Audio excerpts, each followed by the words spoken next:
Hello there. Today we're doing a review and rating for Wilderness Trail Family Reserve Cask Strength Bourbon Whiskey. We'll start with our Behind the Label segment, where we'll dive into the history of the distillery and what makes this whiskey unique. Then we'll jump right into the tasting, where we'll cover the appearance, aroma and nose, taste profile, mouthfeel, and the finish. Most importantly, we'll give it our 1 to 5 rating scale, as well as how we match up against other reviewers and the whiskey community. Then we'll discuss recommendations on how best to appreciate the whiskey, with how to drink it, pairing recommendations, cocktail creations, and comparable alternatives. And it's all here at the Rebel Rater channel, where the rating revolution starts. Before we get into it, I have listed the high-level rating tiers here, but if you want the in-depth explanations, you can check out the description below for a link to that video. In that video, I break down the rating scale and how you can use it as a guideline for how to think about purchasing and or consuming any whiskeys that we're going to be reviewing. So without further ado, let's get started. Wilderness Trail Distillery is based out of Kentucky. It was founded in 2012, but with distilling roots going all the way back to the 1940s as a long-standing family tradition. The founders Shane Barker and Pat Heist combined 20 years of distilling experience with science. What I really mean is that they have a unique and proprietary infusion mashing process where they use precision to have consistent and an exact amount of heat that gelatinizes starches without any kind of degradation to the quality of the grains. What they say is that this helps produce a much softer and flavorful experience. Another important distinction is that they use what's called a clean steam boiler. With this process, they can avoid using any kind of boiler chemicals that a lot of whiskey distilleries use or burning off any of the flavor profile. So only pure steam goes into the actual cooker, allowing for a more crisp and natural flavor profile. Now, the particular juice that we're getting into today is the Family Reserve Cask Strength. Cask strength simply means that the whiskey has not been diluted by water, meaning a higher alcohol content, which yields a more refined and robust nose and flavor profile. But what makes the Family Reserve unique is that they use a sweet mash process. It's actually the very first Kentucky distillery to do so, as opposed to the typical sour mash technique.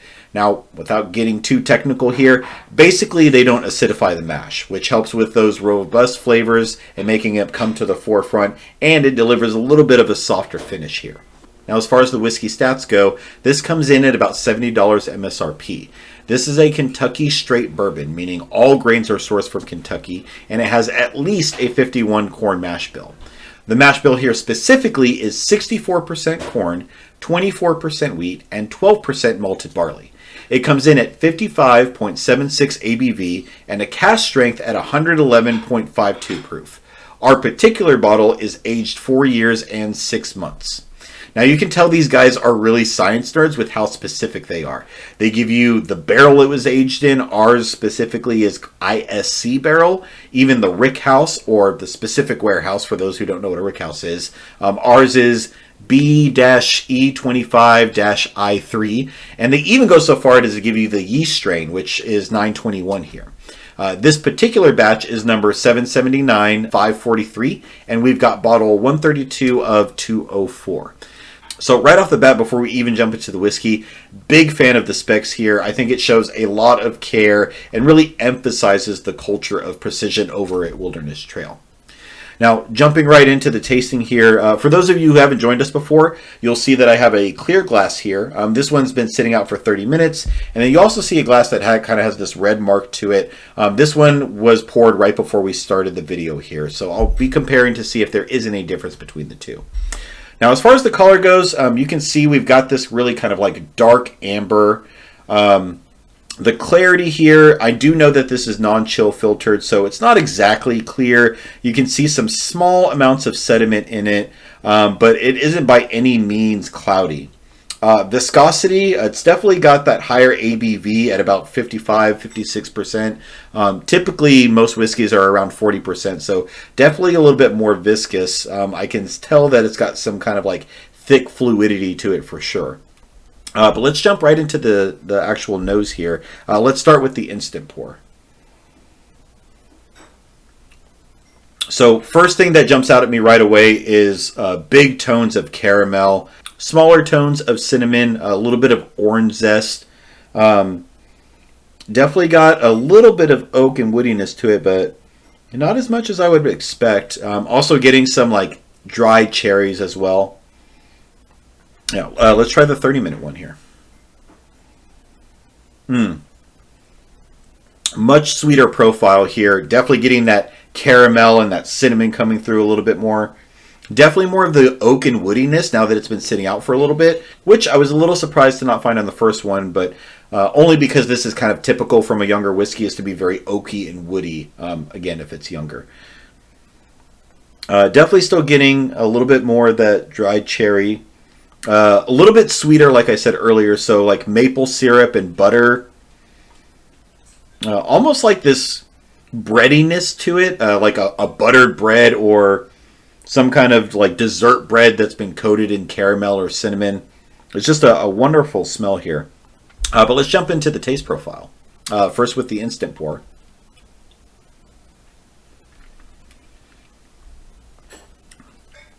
Yeah, so right on the forefront here, caramel, almost like a creme brulee. It's got still that cherry that's coming through.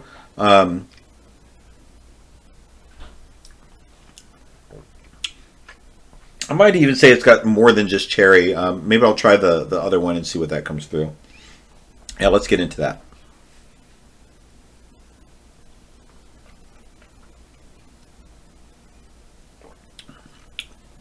So one of the things that I noticed kind of right off the bat here is that the nose and all those profile I was getting from there is transferring to the palate really well. And I love that.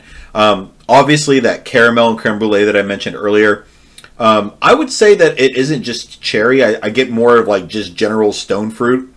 If you don't know what stone fruit is, it pretty much just means that it's a fruit that has a pit in it. So cherry, but almost like this plum and apricot to it as well. Really nice. So overall, just great balance between the sweeter tones and that kind of like bready, buttery feeling I was getting, and then kind of all the fruit as well. And then I haven't mentioned it yet, but that classic oak 4 profile is definitely here on both of these. It's pretty prominent, but it feels great. As far as the mouthfeel goes, it's got this kind of like medium, oily, viscous feel to it. I know I mentioned bread and butter earlier, and that's kind of what I get even in the mouthfeel. It's creamy, almost like melted butter. Just a really nice, feeling on the palate here. As far as the finish goes, let's start with the instant pour.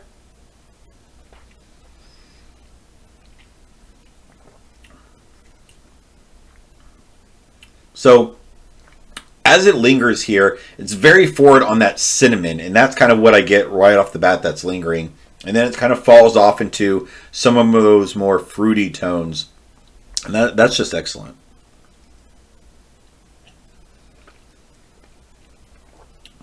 Now on the longer pour, definitely still forward with that cinnamon flavor.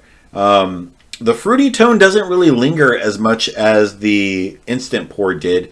And when it tapers off, it get that last hint of bready, buttery goodness. Just really great finish here. So I think we have everything we need to get into the rating. So we're going to put Wilderness Trail Family Reserve Cask Strength at a 4, meaning buy it, meaning that I highly recommend it. It's really well done in terms of consistency. And what that means is that it's got the same profile as it goes from the nose to the taste to the finish all the way through. It's just very consistent, very well balanced bourbon. Now, one thing I'll mention here is I was very well impressed with the bottle, mostly because it's on the younger side, only at that 4-year, 6-month age. Most of the whiskeys I drink are like in the 8 to 10-year realm, so this is really kind of punching above its weight class for being such a young whiskey. As for it being a higher proof, it really wasn't all that hot, which is refreshing, so it was a pretty easy sipper. Now, all of that being said, there's just a few things that are keeping it from being at that higher rating. It's a classic bourbon, which in and of itself is good in its own right, but it doesn't really mean that there's anything too exciting or unique about it here. It's a fantastic sipper for the proof, but at $70 MSRP, I'd expect just a little bit more from it. Now, as far as ratings go, unfortunately, there wasn't too many reviews on the bottle. I think it's probably due to the fact that there's just a ton of different labels at Wilderness Trail. There will be a link to their website in the description here, and you'll be able to see they just have a ton of different options. But for public sentiment, I could only get a dozen or so reviews between Total Wine and Distiller.com, and it's mostly showing at like a low-end 4, and even the half dozen or so professional reviews I was able to get were in line with that as well. Some of them were like a 3.8, 3.9. But overall, I really enjoyed how balanced it was throughout, and I certainly plan on keeping one as a standard for my bar. Now, as promised, we'll also rank all of the whiskeys that we try here amongst themselves. So we're going to be throwing this one right in the middle of Old Forester 1920, which is at the top of our list. And then at the bottom of our list is Widow Jane 10 Year. So Family Reserve is right there, smack dab in the middle.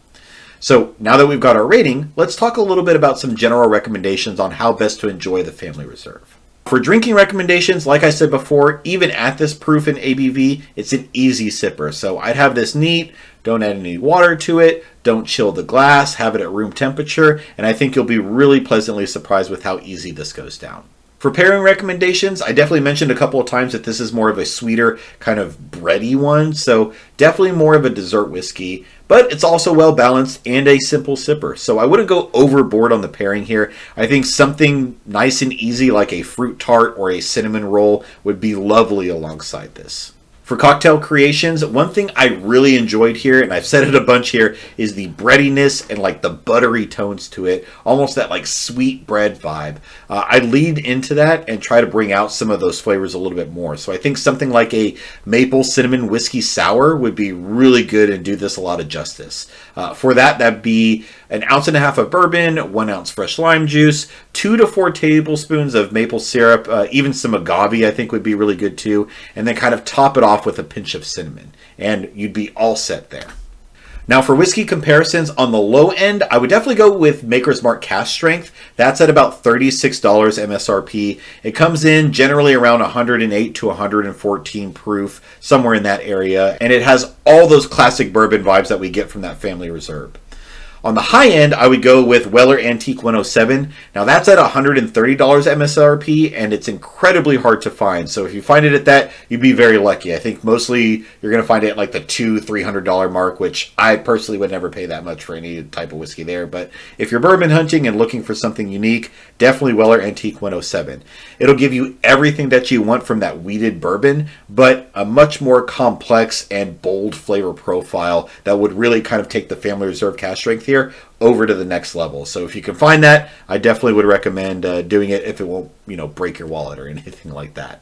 So to wrap up here, if you want to be a part of the Rebel Raider Nation and join us on our whiskey adventures, be sure to subscribe to the channel to get updates on the latest rating videos. Leave comments on the notes and the flavors that you're getting. Share your thoughts and feedback on the content, and please do suggest any whiskeys or other content that you'd like reviewed. Thanks for watching, and I'm excited to journey into the whiskey depths with you.